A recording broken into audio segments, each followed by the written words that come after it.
A Bíblia em um ano. Uma experiência de encontro com Jesus Cristo, a Palavra de Deus.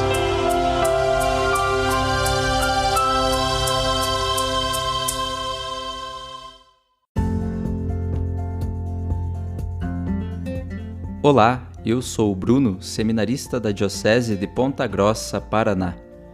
Você está ouvindo o podcast A Bíblia em um ano. Usando um plano de leitura cronológico, vamos ler a Bíblia inteira em 365 dias, descobrindo como a história da salvação se desdobra e se atualiza em nossas próprias vidas e na vida da Igreja. Estamos usando a Bíblia Católica com a tradução oficial da Conferência Nacional dos Bispos do Brasil. Você pode baixar o plano de leitura completo por meio de um link que você encontra na página do Instagram, abiblia.emuano, ou do facebook.com/seminariopg. Inscreva-se nesse podcast por meio da plataforma que preferir para receber as notificações diárias dos novos episódios.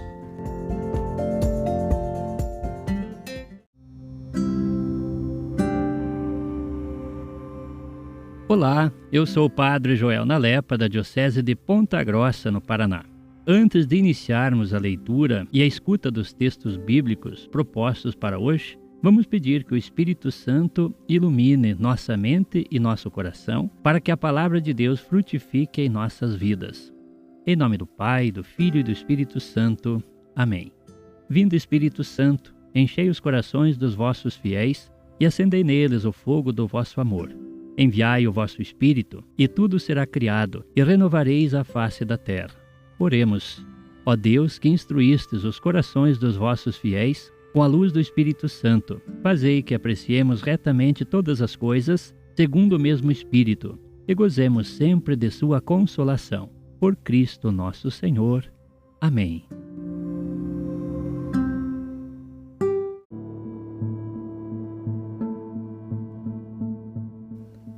Chegamos ao dia 298 do nosso podcast A Bíblia em um ano e iniciaremos o livro do segundo Macabeus. E também leremos o livro dos Provérbios no capítulo 24, dos versículos 1 ao 4.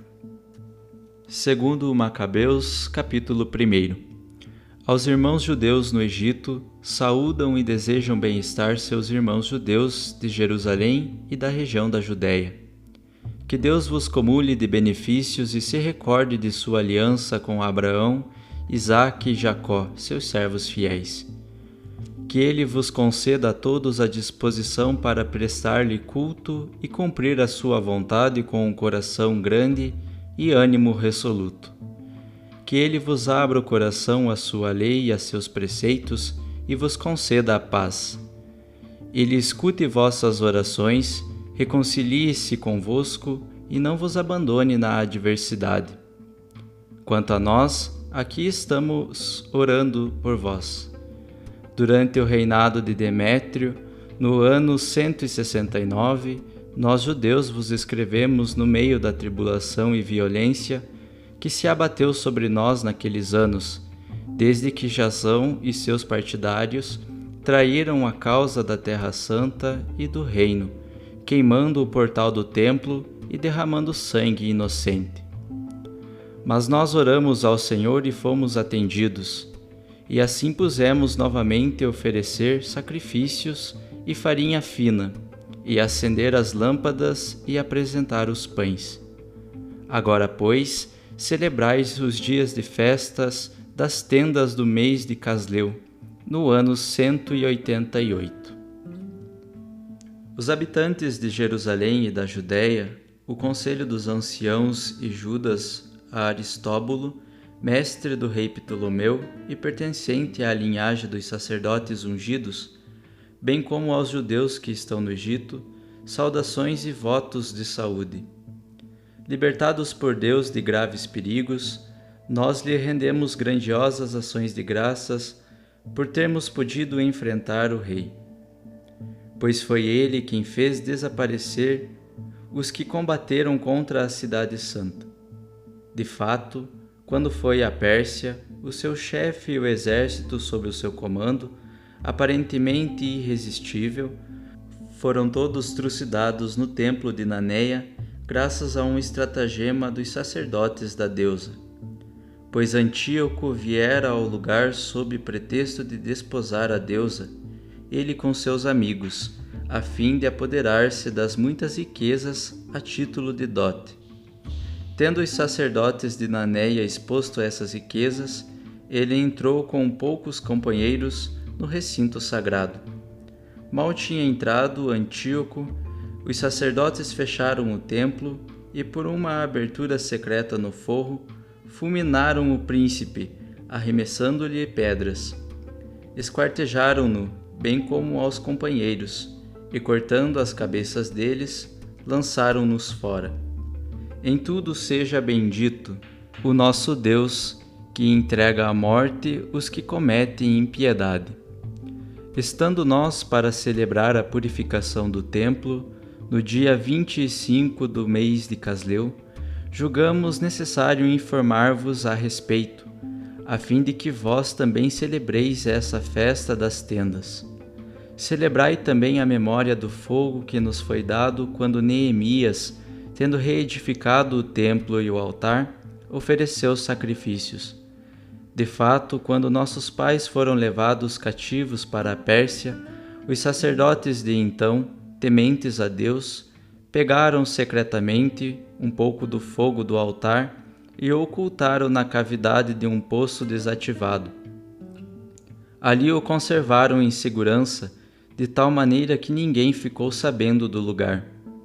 Tendo-se passado muitos anos, quando apareceu bem a Deus, Neemias, enviado pelo rei da Pérsia, mandou que procurassem o fogo, os descendentes daqueles sacerdotes que o haviam escondido.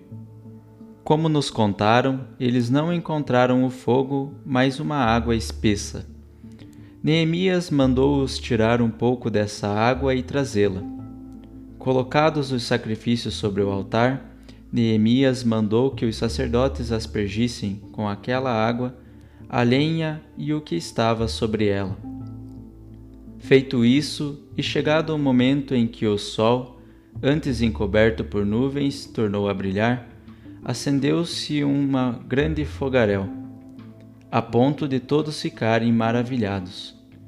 Enquanto se consumia o sacrifício, os sacerdotes, a saber, os sacerdotes e todos os presentes, oravam. Jonatas entoava e os outros, inclusive Neemias, respondiam. A oração foi a seguinte: Senhor, Senhor Deus, Criador de todas as coisas, terrível e forte, justo e misericordioso, o único Rei, o único bom, o único generoso e único justo, todo-poderoso e eterno, que salvas Israel de todo mal, que fizestes de nossos pais teus escolhidos e os santificastes. Recebe este sacrifício por todo o povo de Israel e guarda e santifica a tua herança. Reúne os nossos irmãos dispersos, liberta os que servem como escravos aos gentios, olha para os desprezados e abominados, e reconheçam as nações que tu és o nosso Deus. Castiga os que nos oprimem e com soberba nos ultrajam. Estabelece o teu povo no teu lugar santo, como o disse Moisés. Entretanto, os sacerdotes cantavam hinos ao som da harpa. Depois, tendo-se consumado o sacrifício, Neemias ordenou que se derramasse o resto da água sobre as pedras maiores da base do altar. Feito isso, acendeu-se uma grande chama, logo absorvida pela luz que resplandecia do altar. Quando se divulgou o acontecido, contaram ao rei dos persas como, no lugar onde os sacerdotes deportados haviam escondido o fogo sagrado, ali aparecera a água com a qual os companheiros de Neemias haviam purificado as oferendas do sacrifício. Então o rei, cercando o lugar, construiu ali um templo, depois de comprovado o fato. E aos seus favoritos o rei concedia parte de muitos lucros que dali auferia. Os companheiros de Neemias deram a esse lugar o nome de Neftar, que significa purificação, mas por muitos é chamado de Neftai.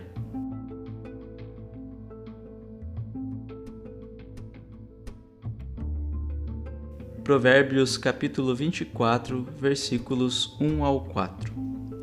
Não tenhas inveja dos malvados, nem desejes estar com eles, pois sua mente planeja roubos e seus lábios proferem coisas perniciosas. Com a sabedoria constrói-se a casa e com a prudência ela se consolida. Com a instrução se enche os celeiros de toda sorte de bens preciosos e belos.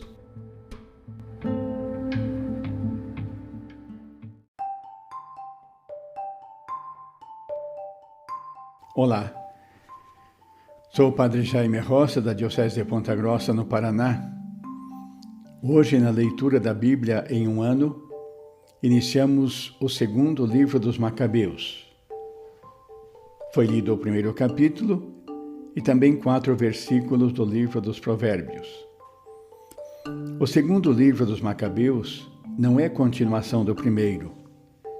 Origina-se num ambiente diferente. O conteúdo é, em parte, paralelo ao do primeiro, porém, considerado em outra ótica. O segundo livro dos Macabeus é mais religioso. Se o primeiro livro reflete interesses políticos, o segundo livro dos Macabeus é mais religioso.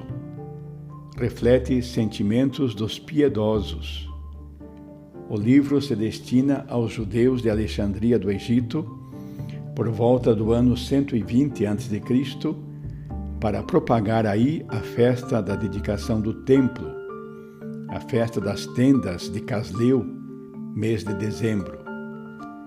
Para tanto, o editor precede o prefácio do autor com 2 cartas dos judeus de Jerusalém aos judeus que estão no Egito. Esta festa é comemorativa à retomada e purificação do templo por Judas Macabeu, conforme foi relatado no capítulo 4 do primeiro livro dos Macabeus. Assim, conforme ouvimos no capítulo 1 desse segundo livro, temos 2 cartas dirigidas aos irmãos judeus no Egito. A primeira carta contém um desejo: que Deus vos cumule de benefícios e se recorde de sua aliança, que Ele vos conceda a disposição para prestar-lhe culto, que Ele vos abra o coração à sua lei e vos conceda a paz. Mas contém também um pedido: agora, pois, celebrai os dias da festa das tendas do mês de Casleu. A segunda carta é também dirigida aos judeus que estão no Egito e tem o mesmo conteúdo: render graças a Deus pelos benefícios recebidos. Contendo elementos legendários, narra o linchamento de Antíoco IV Epífanes, a renovação do fogo do templo. Podemos dizer, pois, que para o autor do segundo livro dos Macabeus, todos os eventos colaboram para realizar o plano de Deus na história, mesmo as derrotas e perseguições dos judeus, que os ajudam a aperfeiçoar o seu caminho sem demora. Nos versículos do capítulo 24 dos Provérbios, há um convite a manter-se atentos diante daqueles considerados malvados, que na sua mente desejam o mal. Pelo contrário, aquele que busca a sabedoria constrói a própria casa e com a prudência ela se consolida. Construir, portanto, a casa. E o próprio Jesus nos diz que a casa precisa estar construída sobre a rocha. Nada pode abalar aquele que tem um alicerce firme. Pode vir o contratempo, diz Jesus, mas nada o derruba. Esta é a convicção que percebemos nos macabeus, que confiando em Deus, zelosos por sua causa, superaram uma série de dificuldades. E todo este segundo livro vai ser um convite a que também nós coloquemos bases sólidas para enfrentar as dificuldades da vida. Que a palavra de Deus seja a rocha que nos dá segurança e firmeza. Quantas vezes afirmamos que a nossa vida está nas mãos de Deus? Que isto não seja apenas uma afirmação, mas uma convicção firme, uma vez que é Ele que sustenta a nossa vida. Ele precisa ser sempre o nosso apoio. Que Deus, Pai, Filho e Espírito Santo nos abençoe e nos guarde. Amém.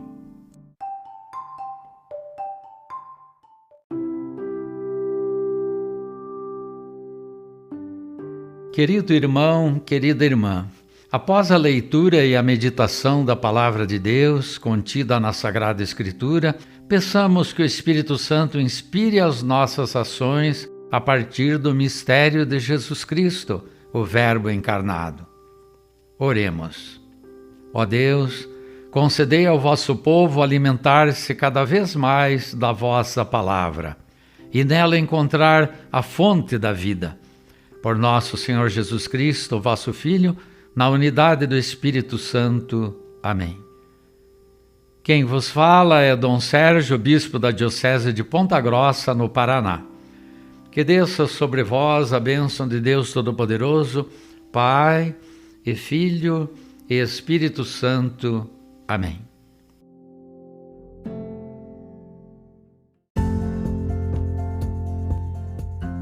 Você acaba de ouvir mais um episódio do podcast A Bíblia em um Ano.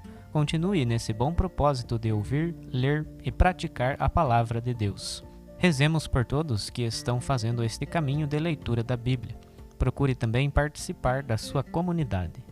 A permissão para uso do plano de leitura The Bible in a Year com o Padre Mike Schmitz e Jeff Kevins foi concedida por Ascension. A versão original pode ser baixada em ascensionpress.com. Todos os direitos desse plano estão reservados à Ascension. Os demais conteúdos do podcast não são criados, revisados ou apoiados por Ascension. Até amanhã!